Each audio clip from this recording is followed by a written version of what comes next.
Hi, everyone. Good afternoon or good morning, depending on where you're joining in from. Welcome in. We'll allow for a few minutes for all of the participants to join in and settle in and get your audio connected, and then we'll get started. In the meantime, if you have any questions or have any issues with connectivity, feel free to send me a message in the chat and we'll try to get you some support. And we'll get started in a few moments. Thanks again for joining us today.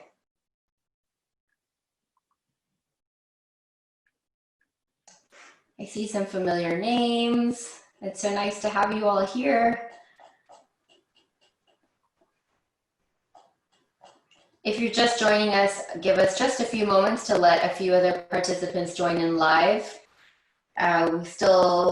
It's only 12:59 here in Texas, so we'll give it a few more minutes and then we'll get started right away.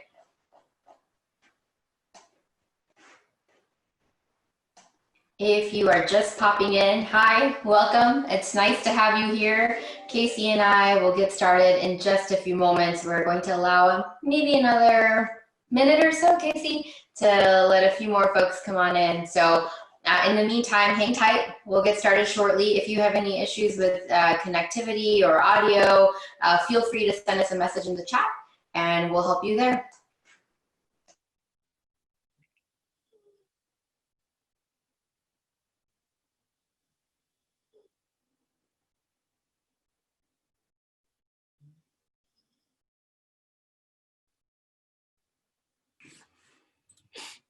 Okay, so it looks like we have a good number of participants here.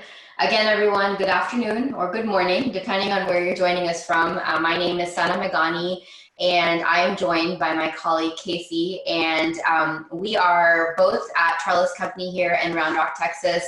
Trellis Company is a nonprofit 501c3 that has nearly 40 years of history working to promote access and success in higher education.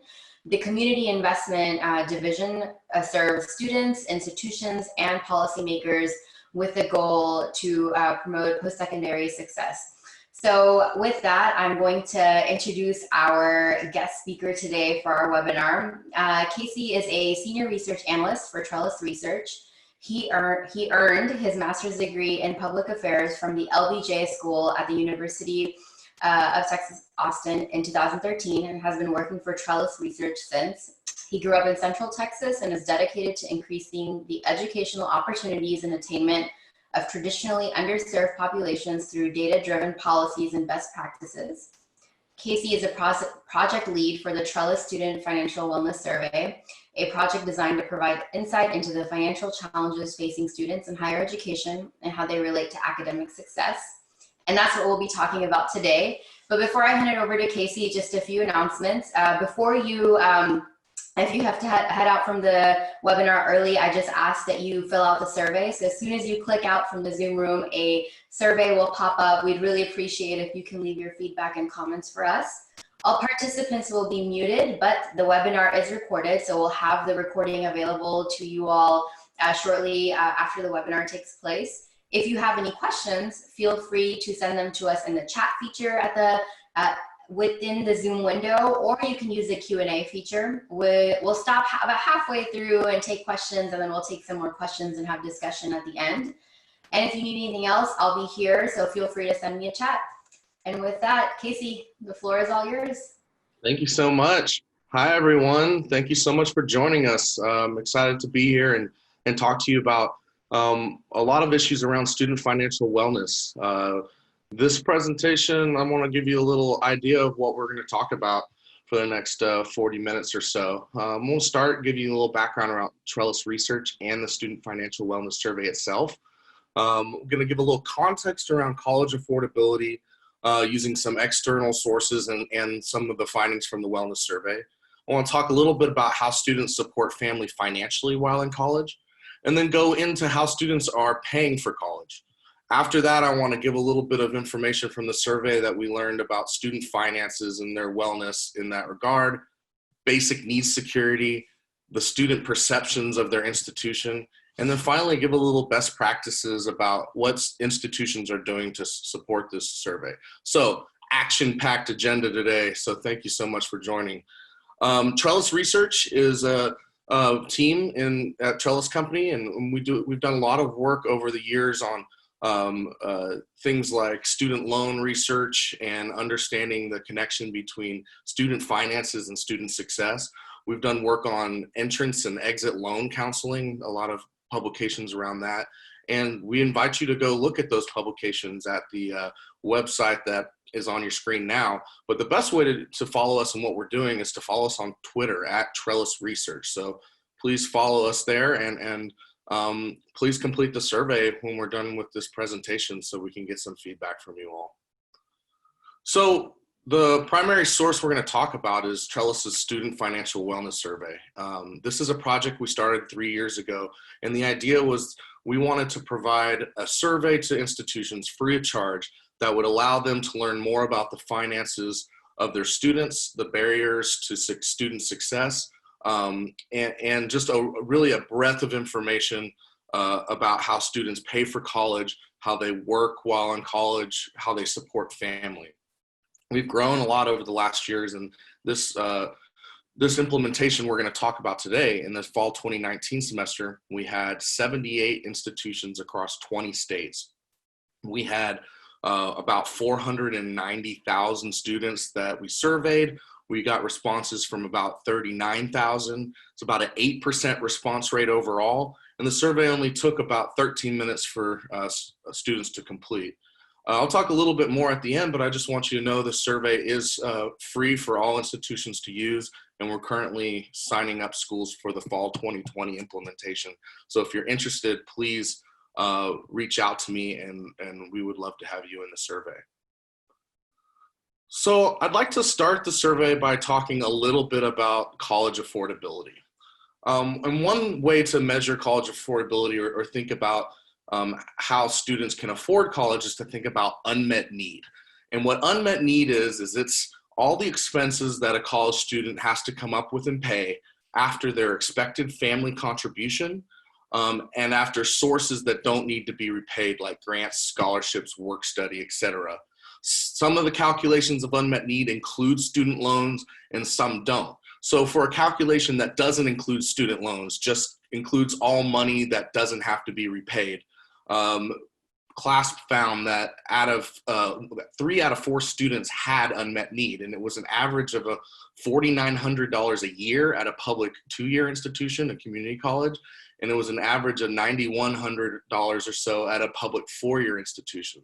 So after a student gets grants and after the family contribution that their family is expected to give, that's how much a student has to come up with. And this unmet need has risen dramatically. In fact, it's risen 23% since the 2011-2012 school year. When you look in Texas, you can even add student loans into that calculation. And after they've borrowed the amount that they can borrow in student loans, students will still have an unmet need of around $9,000 for low income students. So we're talking about for a student who's low income, they're going to have to come up with about $9,000 above all the other sources to pay for college. And that can be really challenging for students. And we see that in the Student Financial Wellness Survey. We'll be looking at some charts today and graphs. Don't be scared. I'll try to describe what's in the graphs. But when you're looking at the blue, you're going to look at agree, strongly agree. And when you're looking at the tan here, you're going to look at disagree or strongly disagree. We split the results up by 2-year institutions, community colleges, and 4-year institutions, which include public and private 4-year colleges together. And what we found is more than 3 in 5 students say they worry about having enough money to pay for school, 61% at community colleges and 70% at 4-year institutions. Those students in our survey that said they worry about having enough money to pay for college, they were more likely to be a first-generation student. They were more likely to be under 25 years of age in this case, and in this case, more likely to be female. We do know that female students lead single-family households at greater rates, and single-family households come with more financial challenges. That could be one reason that they're more likely to say they worry about paying for school. We also ask students more to the point, do you know how you'll pay for college next semester?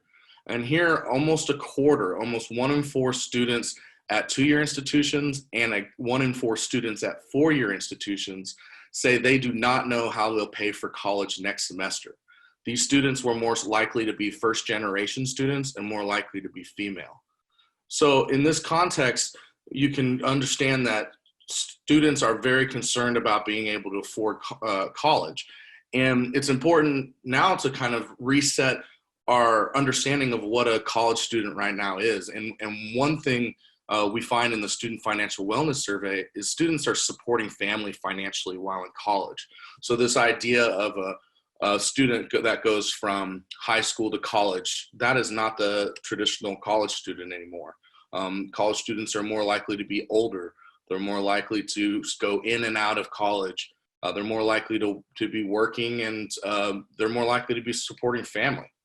So here we found that we asked students, is it important that you support your family financially while you're in college? And over half of students at community colleges, 54%, agreed or strongly agreed with that. And 31% of students at 4-year institutions say it's important they support their family financially while in college. These individuals are supporting all sorts of family members. What we do find is at 2-year institutions, which in this graph will be the blue bar, you see about 32% of community college students support a child or children while in school. And that's much higher than at 4-year institutions. About 10% support a child or children while in school at 4-year institutions. But at both 2-year and 4-year institutions, about over 1 in 10 students are supporting their parents or their guardians financially while they're in college.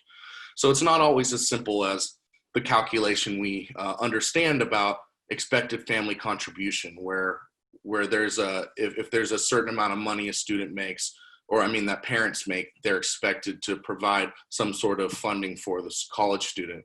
In fact, we find there's a lot of students that support their parents financially. So let's talk about, in that context, how students pay for college. And we'll use this section as a way to dive deeper into some of the student financial wellness findings as we talk about sources to pay for college.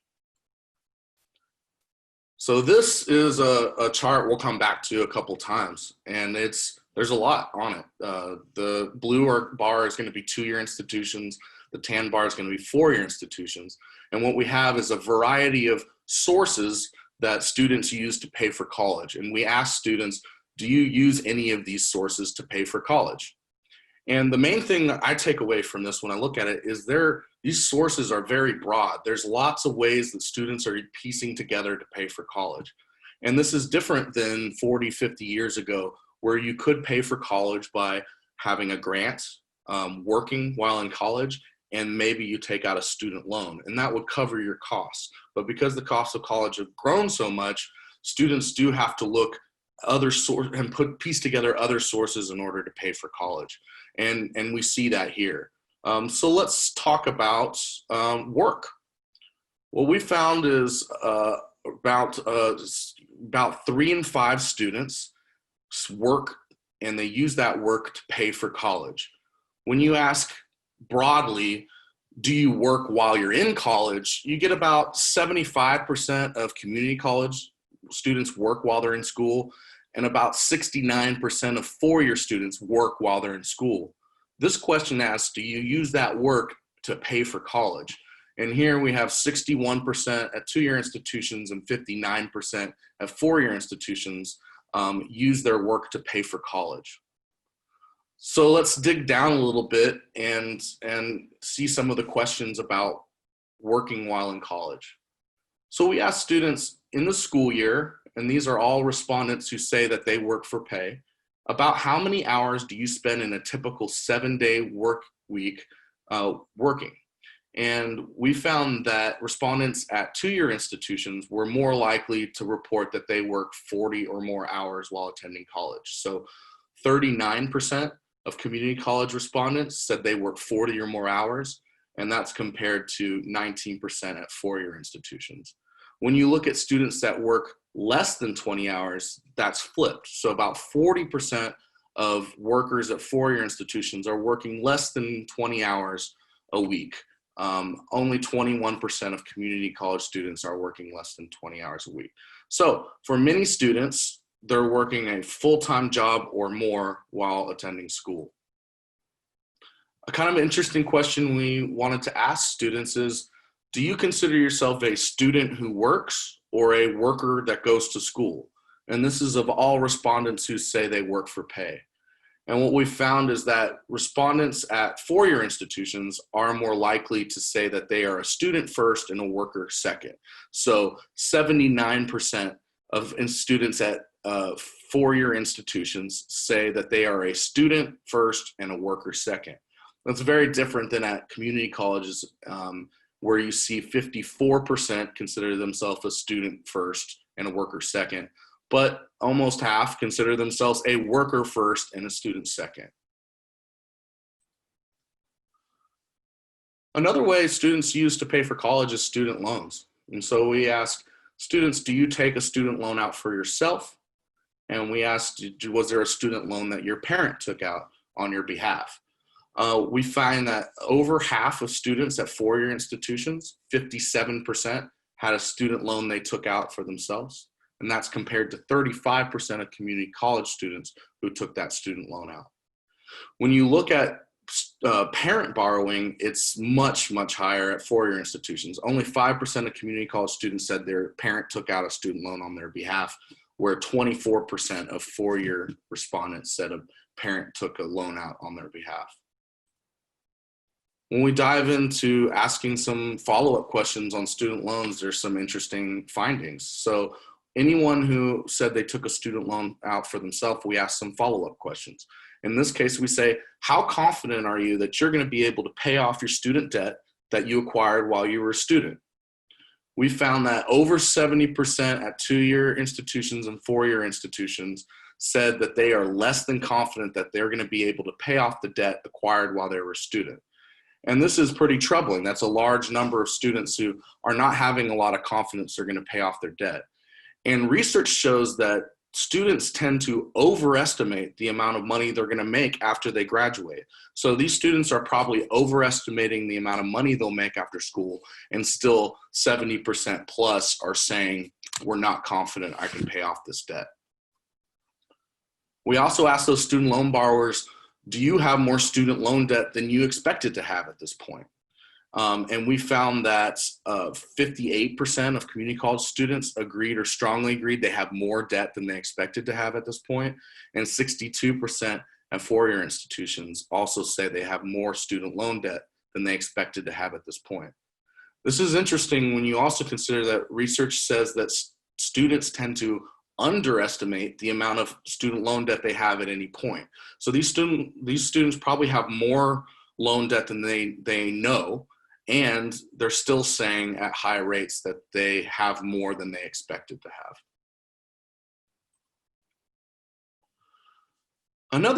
Another payment source I want to talk about is credit cards. So credit cards are a common way that students use to pay for college. 27% at community college and 29% at four-year institutions say that they paid for school using a credit card as one of the methods.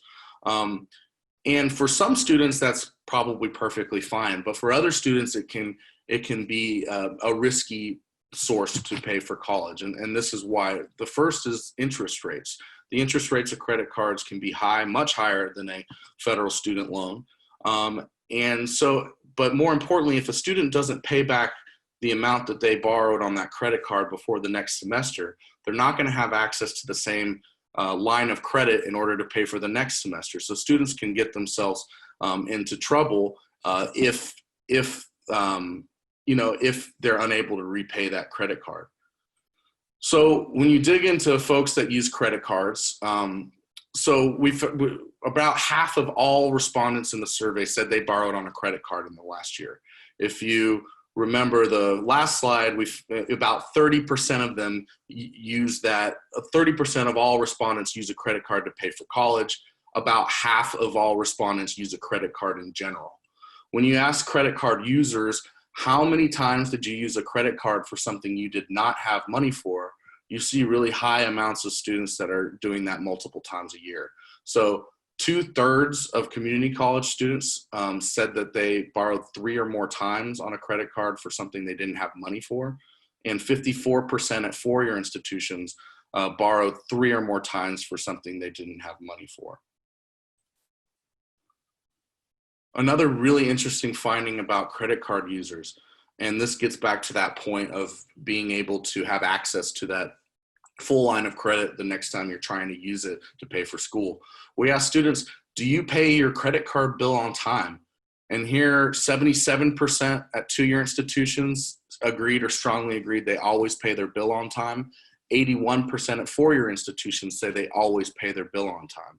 But then if you ask, do you fully pay off that credit card each month, it's much lower. Only 27% at two-year institutions fully pay off their credit card balance each month. And 41% at four-year institutions say that they fully pay off their credit card. So there's large numbers of credit card users that aren't paying off that full balance each month and potentially gaining lots of interest charge, falling into some sort of debt trap, and or not having access to that full line of credit when they're trying to pay for the next semester of college. It's also a good time to talk a little bit about a even more riskier form of borrowing, which is payday loans and auto title loans. So we asked respondents in our survey, have you used either of these products which have extremely high interest rates and have been known in some cases to have predatory practices. And we found that at two-year institutions, 7% of students said they borrowed a payday loan, and 7% of students said they borrowed an auto title loan in the last year. 4% of students at four-year institutions borrowed a payday loan or an auto title loan. Auto title loans are particularly challenging because you have to put up your car as collateral, and having a car is one of the top ways to get out of poverty, or conversely to enter into a poverty or a more challenging circumstance. So students also are using lots of other variety of sources. They're using support from parents or family. They're using scholarships and personal savings, all of which are much higher at four-year institutions. So students at four-year institutions, they're more likely to get support from their parents or family to pay for college. They're more likely to have access to personal savings in order to pay for college, and they're more likely to have a scholarship to pay for college. What's really important, again, about these broad sources is that if one of these sources fall out, even if they're a small dollar amount, a student has to come up and cover that cost. So even if it's a $500 scholarship, if that drops out one year, they're forced to come up with that amount. And as we talked about earlier, most students are concerned about being able to pay for college. The same thing goes with personal savings. If that dries up or support from parents or family doesn't occur one semester, it can put a student into a challenging situation. And that kind of leads into the rest of the presentation, which is kind of trying to better understand what student financial wellness looks like and how students are struggling. But I think that's a good point after all that talking to take a little break and try to answer some questions. So, hey Casey, so we did receive a few questions and some comments. So thank you everyone for submitting your questions and comments. The first question we have is, will you include questions that address the current COVID situation in the 2020 survey? Yes.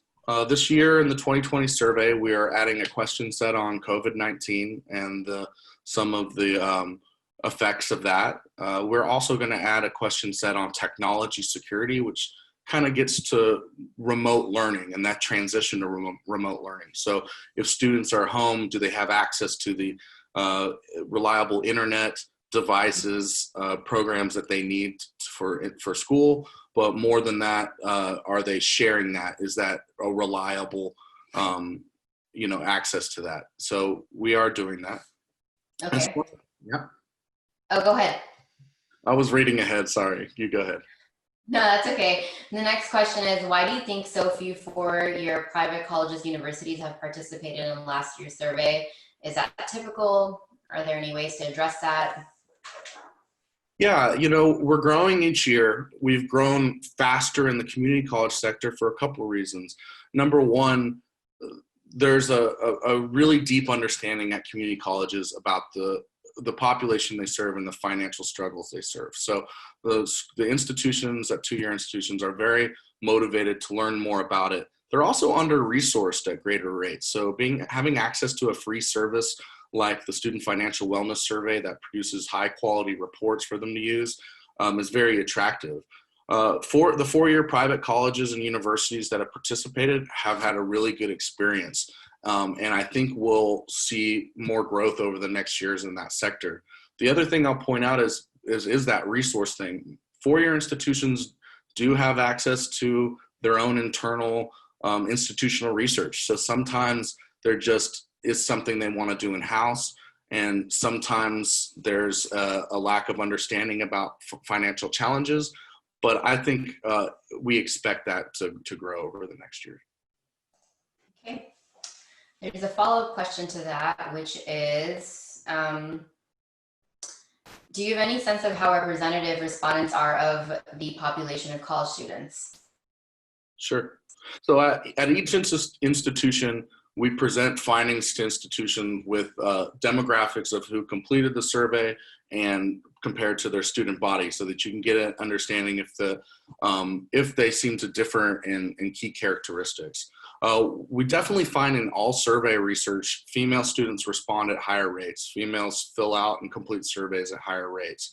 But in general, when considering demographics, it's pretty representative overall of the population we looked at. There are low response rates in online self-reported surveys, but an online survey is really one of the only ways that you can gain some of this information on campuses in a resource in a way that uses resources smartly.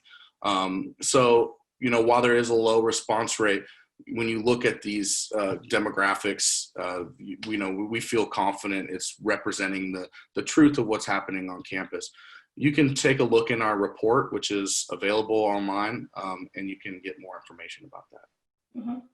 And I can post the URL directly to the report in just a little bit as well. The other question is related to the 2020 survey, Casey. So when is the deadline for a school to submit their participation agreement? Sure. So we'll accept any institution that has all the steps done, including the small data request we need to send the survey out. We'll accept anyone by October 1st. Realistically, you probably want to get started September 1st to give everyone on the institution enough time to get permissions, pull data, etc. Okay, sounds good. And let me make sure. Okay, we received another question. Does the survey make clear whether pay for college means tuition or a broader set of costs to include tuition, fees, books, room, board, etc.? Well, we're going to talk a little bit about tuition, fees, and books later. But what I will say is what we try to do in this survey is get to students' understanding. So when we ask a student pay for college, it's not, what's important is how they understand that more than a set of definition. We believe pay to college includes tuition, fees, books, room, board, all of the external costs of college, but it's important to us to leave that a little broad so that a student interprets that in their own way. And that's what's most important is do you use these sources to pay for college? If a student answers yes to that, that's what's important to us. Okay, I think we were able to, one final question. Is it possible to see the data disaggregated by MSIs such as HBCUs or other minority serving institutions? We're absolutely going to do follow-up reports that look at race and ethnicity.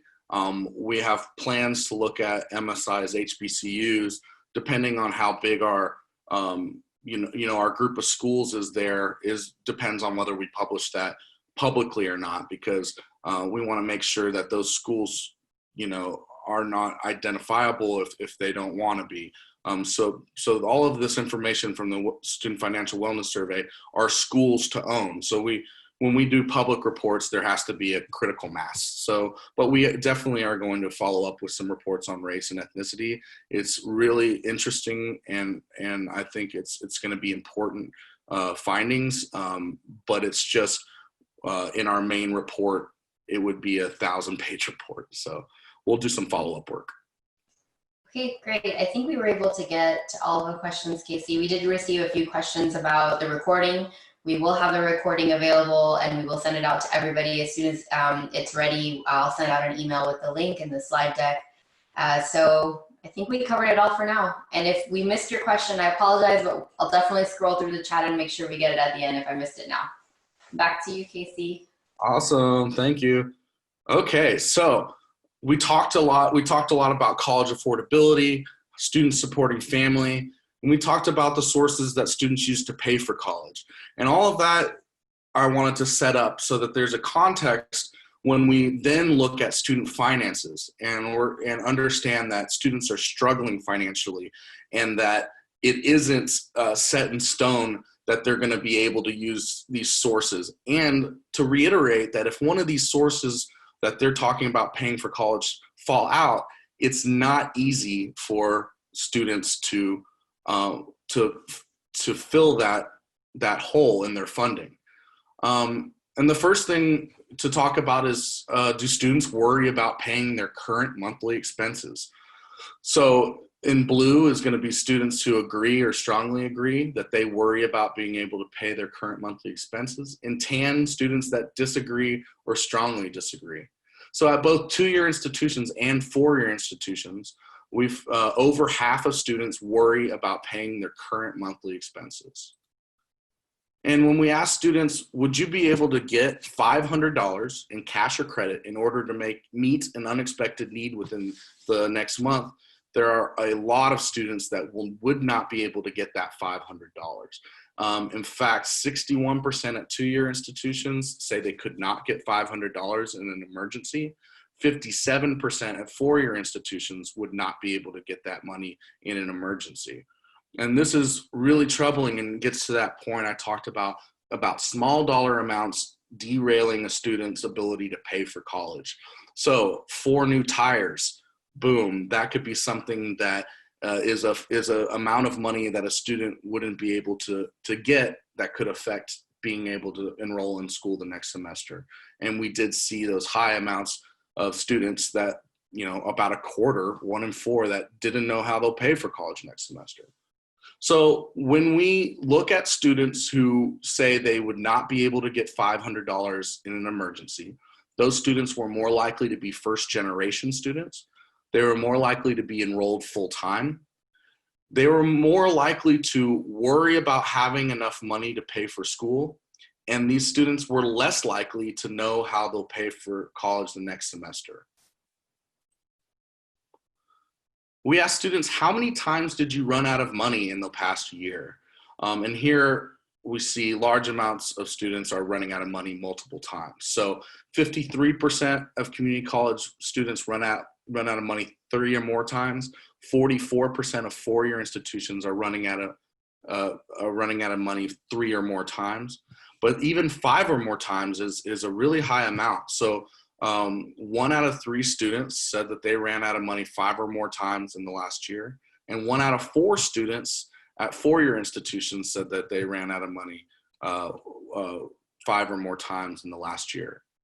For those students that did say they ran out of money 5 or more times in the last year, they were more likely to be first-generation students. These students were more likely to say, I can't get $500 in case of an emergency. These students were more likely to worry about paying for school, and they were less likely to know how they'll pay for school next semester. We also asked students about debt. So we ask, is the amount of total debt that you have right now overwhelming? And 46% of community college students agreed or strongly disagreed, and 44% of four-year institutions agreed or strongly agreed that their total debt is overwhelming. So students really are struggling financially. I will say, to pack all the things that we wanted to talk about into a 45-minute presentation, there are so many more questions in the survey. So please go check out our report, and even more than the report itself, check out the questions in the back where we tell you responses to every single question we have, because we dive into a lot more than I can talk about today. But the point is, students are definitely struggling financially, and that's also related to basic needs security.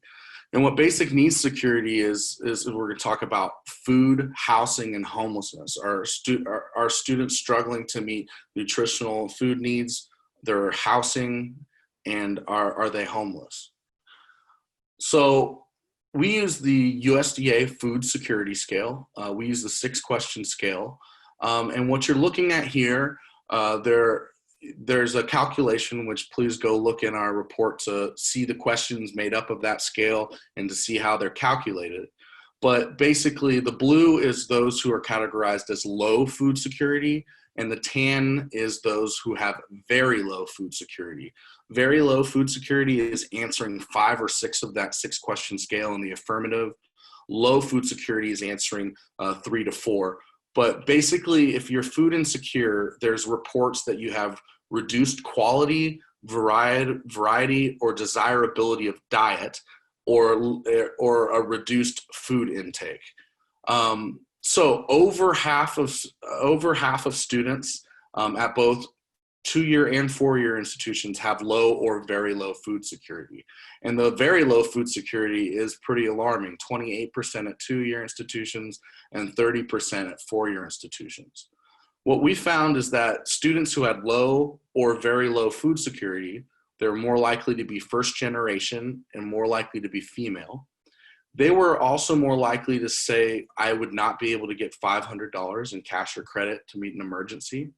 These students with food insecurity worry about having enough money to pay for school at higher rates, and they were less likely to know how they'll pay for college next semester. So for housing insecurity, once again, we encourage you to go look at all the questions that make up that scale, but they're broad sets of challenges such as the inability to pay rent or utilities, or the need to move frequently. And we found that 51% of respondents at 2-year institutions, 49% at 2-year institutions were housing insecure, and 42% at 4-year institutions were housing insecure. Those, once again, the students that are housing insecure, more likely to be first generation, more likely to be female. They're more likely to be enrolled part-time in this case, and they tended to be over 25 years of age at a higher rate. The students, though, with housing insecurity would have trouble getting that $500. They worry about paying for college at greater rates, and they were less likely to know how they'll pay for next semester. Homelessness is a bigger issue than a lot of people understand on campuses.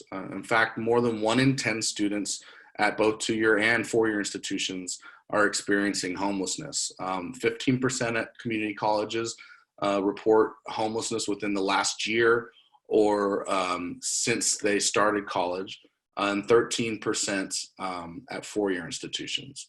Once again, all of these students that reported homelessness were more likely to worry about paying for school and less likely to know how they'll pay for college next semester.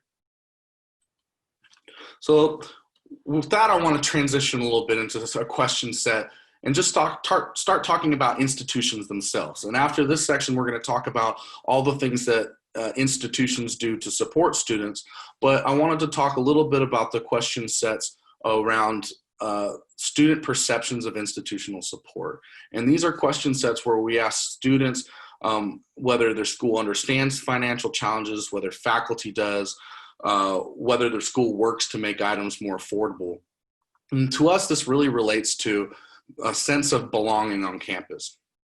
There's been a lot of research over the last 30 years on how a sense of belonging on campus relates to a student's retention and staying in school. A little less is known about how that financial belonging understands, whether they think that that people understand their financial challenges and things like that. So we think these question set is really good for institutions to have to better understand how their students perceive them. So one of the questions we ask is your school aware of the financial challenges that you face? And 40% at two-year institutions agreed or strongly agreed, but 29% at two-year institutions disagreed that their school understands their financial challenges. At four-year institutions, 32% agreed or strongly agreed that their school understands their financial challenges, but 39% disagreed or strongly disagreed. We asked students on a variety of items, which you can see in the report, do you think that your school works to make these items more affordable? And so here we ask, does your school make tuition more affordable? And you see a very stark difference between community colleges and four-year institutions here. So 70% of respondents at two-year institutions agreed or strongly agreed that their school works to make tuition more affordable. At four-year institutions, only 35% of those students said that they work to make tuition more affordable. One common concern that students have is about textbooks. We hear from students all the time that textbooks are too expensive and rarely used. We find that at two-year institutions, 43% believe their school works to make textbooks more affordable, but 35% disagreed with that. At four-year institutions, 57% of respondents disagreed or strongly agreed that their school works to make textbooks more affordable. So some of the things we hear in student focus groups from students is that book costs $500 and we used it 1 week. Don't they know what that means to me? Or this cost more than the class itself did and we didn't use it enough. And so we think that when students have that attitude, when they're confronted with that dynamic, that it's very easy for them to say the school doesn't get where I am financially. And then more concerning, do they then go to a place where they say, maybe this isn't somewhere where I belong financially? So with that, let's spend the next few minutes talking about how institutions are supporting students. So a lot of what we're learning here are things we learned from the institutions that participated in the Student Financial Wellness Survey, things that they're doing after learning some of this information, and others are just best practices from the field. So the first thing to talk about is around kind of a topic around advising. So one thing that students are doing schools are doing is they're acknowledging that paying for college is very challenging and acknowledging that those sources that we talked about of how students pay for college, they dry up sometimes and go away. And so having these conversations in academic advising, having these conversations more broadly with professors and really just on campus can be really important. And it can really help direct students to better resources that the school might have available or guidance or something to better support a student when those funding sources dry up. But what we believe is that one of the key things that schools can do is acknowledge that paying for college is challenging and acknowledge that a student could have challenges and we're here to support that. And we do see that at lots of institutions. Institutions are helping students create a financial plan for how to get through college. We've done a really great job as in higher education sector of creating academic plans for how students get through college and graduate. But we're starting to see more a financial plan that corresponds with that so that students know what each semester is going to cost. If there are any funding sources like institutional aid that might fall off in year 3 or 4 at some institutions, is there a plan for how to come up with that shortfall? We're seeing institutions helping students get enrolled in savings account. Austin Community College has a great program around this where they partnered with the University Federal Credit Union and they were able to incentivize some savings there. So if a student does certain tasks, they're matched in their savings account with the goal of building up at least $500 in case of that emergency. And the other thing about savings accounts that are really important is that one of the number one ways to get into a risky product like a payday or auto title loan is being unbanked. If a student had gotten in trouble with sometimes relatively predatory overdraft fees or some other things, and they're just unbanked, a lot of the check cashing services then go to these smaller shops that offer payday loans and auto title loans. So check cashing services have been shown to lead to payday loans. So there's all sorts of benefits about helping students get a savings account. Schools have begun to create crisis support teams around student finances and student basic needs.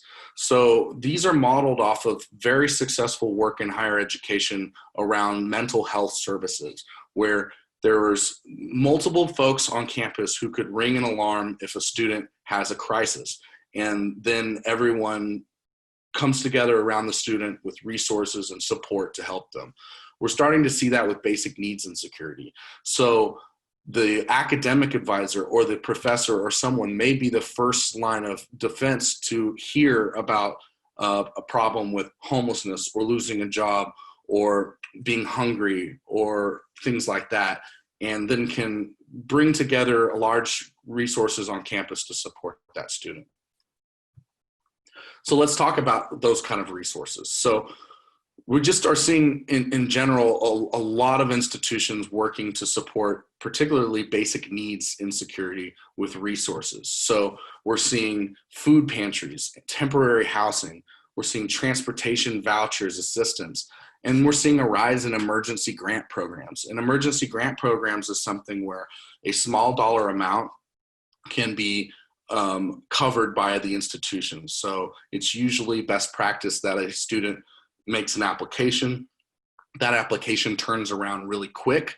The school makes the decision, and then they would pay that emergency need for the student quickly, usually directly to a supplier, so directly to a utility company or to a car repair shop or to a variety of things. And so those emergency grant programs are becoming a way to keep students from dropping out of school because of relatively small dollar amounts.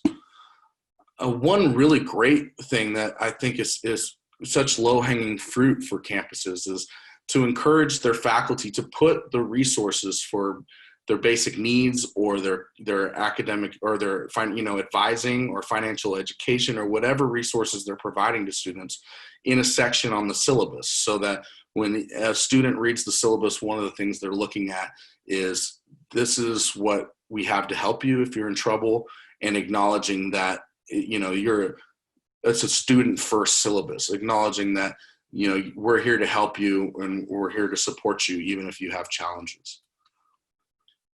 Some ways to address food insecurity, and there's so many, but one way is that some institutions have started ensuring that there's a low price, healthy food option at anywhere there's a dining area. They can sometimes work with the distributors or their vendors for their food and make sure there's a very low price option. It's available anywhere.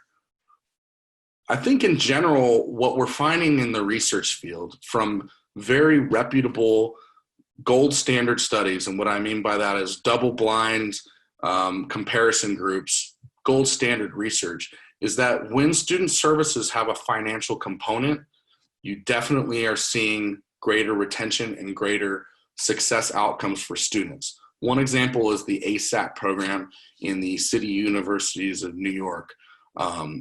And you're seeing that program, which has a financial component to support students if they get struggling, is very successful. You also see that in other programs around the country. So I think it makes good sense for institutions to provide resources for schools, because we are seeing that there is a link to student success.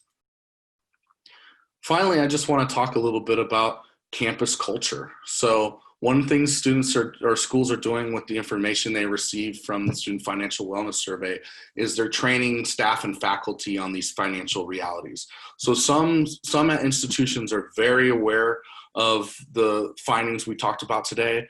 But others are having to train folks to better understand that, so that the first instinct of a student that has their head down on their desk isn't that they're lazy, but maybe that they worked last night, or that they are supporting family and they had to get up early in order to do things. Just changing the culture of understanding that it is challenging to be a student, and that the traditional student isn't that young, straight out of high school person.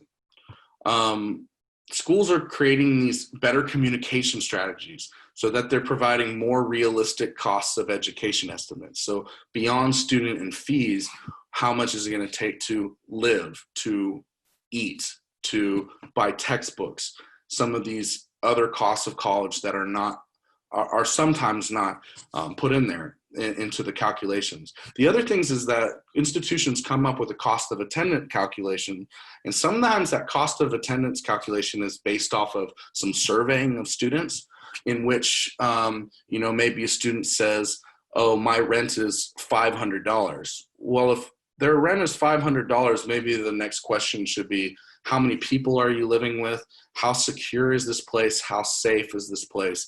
And so they're starting to engage and try to dig deeper to understand what's a realistic cost of education, including housing, food, and things like that. And then finally, schools are going to data, and that's where we think the Student Financial Wellness Survey can be a great service for institutions. They're using this data to do strategic planning. They're using the data, we're seeing more and more in things like accreditation process to put into how they're improving their education. We're seeing lots of institutions win grants by putting either the findings from the survey in as context for why they should win the grant, or putting the survey in as a evaluation component of what the grant's trying to achieve. Both of those we've seen, a lot of success. So, with that, I really encourage, any institution that's interested to sign up for fall 2020. You can contact me at this information right here. And I just want to say thank you so much for spending a little bit of your afternoon with me. It's just such an important topic. Please complete the survey after the presentation, and let's see with our remaining time if there's any more questions. So thanks, Casey. We had a few more questions that came in. This one is on, I'm very interested in learning more about financial decisions or experience for first generation college students. Is there a report on that, or a way for this participant to receive that information? So our report has a lot of the things that I kind of talked about today, where we look at cross-tab analysis, where we say, were these students more likely to be first generation, enrolled part-time? And so there's information throughout our report where we talk about first generation students. As far as beyond that, reach out to me. Maybe we have lots of topics that we want to do short reports on. We talked about looking at race, ethnicity earlier, but looking at first generation students is something we're interested in. And if, maybe there's, some information I can give you just by reaching out to me. So, shoot me an email. Perfect. And Casey's email is up on the screen right now, and I'll put it in the chat here in just a bit too. So the next question is, with the transition for many institutions to remote online learning, and or for an institution that already has a strong online program, how are these students or respondents being captured or categorized if they don't fit in the 2 or 4 year institution categories? Right now, we're working with 3 sectors primarily, and that's public 2-year institutions, public 4-year, and private 4-year. To date, we haven't really surveyed any for-profit institutions. We are working with institutions that have a very large online presence, and those are included in it. But as far as folks that don't fit into those categories, that's kind of what we're concentrating on right now. It doesn't mean we're not open to surveying other institutions, just depends. Did that answer that question, you think? I think so. If that didn't answer your question, that was from an anonymous. Oh, it did. Okay, yes, we got a yes. So um, this isn't necessarily a question, but I think more like a comment, or we could, I guess, interpret it as a question. But how many students are taking advantage of the CARES Act? And I think beyond that, how are we thinking about the impact of the CARES Act in the upcoming survey? And that's a great question. There are folks at Trellis that are working more closely with institutions and talking about the CARES Act and consulting on that. So I might not be the best person to answer on that. But what I do know is that a lot of institutions that I work with the financial wellness survey already have a framework for how to think about supporting students financially and their their financial emergencies. So I know that the CARE Act has provided funding for some things that they're already know how to do. Sana, do you want to share any experiences you may have? I don't think we know enough yet about the impact that funding will have. And as we, I think, head into the fall term, we'll probably know a lot more. So no, I can't answer to that yet either. I'm trying to scroll, through the chat, and I think, Casey, we've addressed all of our questions. We're receiving some feedback, so thank you for everyone for joining us today. If you have to head out, please make sure to complete the survey.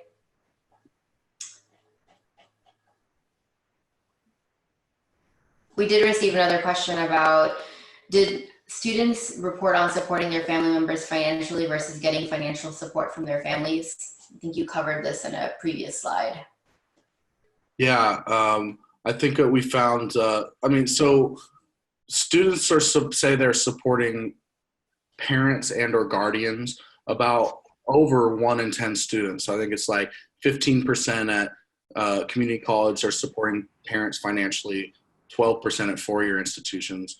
We also see that around similar percentages are supporting other family members beyond that. Large amounts supporting children at community colleges, about 32%. Gaining support from families, I can't pull up that stat. I would just be making up a stat in my head. So, but it is, it's a good amount of students. I think in the 30 to 40% range that are getting support from their family financially. It is important to know that like a lot of these financial aid calculations where there's an expected family contribution, meaning if the parent earns X amount, they're expected to contribute this much amount. And what that means is it reduces grants, eligibility, it has an effect on loans, and all of that. It's important to know that number can go no lower than zero. So the EFC from a family can go no lower than $0. And so for students who were contributing to the household financially by working before they went to college, that's actually a negative EFC. The family is losing a portion of income, and that's not calculated in when we talk about grants and loans to students. So that is something that a lot of folks talk about policy-wise as a change that could be made to better support students. Great, thank you. I hope that answers that question. If you have any follow-up questions, feel free to email Casey. We also put in the chat the handle for Trellis Research, so you can find them on Twitter at Trellis Research. You also have the URLs for the survey report and how to sign up for the upcoming year. So let us know if you have any other questions. Please fill out the survey at the end. We really appreciate your feedback. It helps us design informative webinars for you for the future. And thank you again for joining us today. Casey, anything as we wrap up? Well, thank you all so much. Okay, take care. Stay safe, everybody. Have a great afternoon.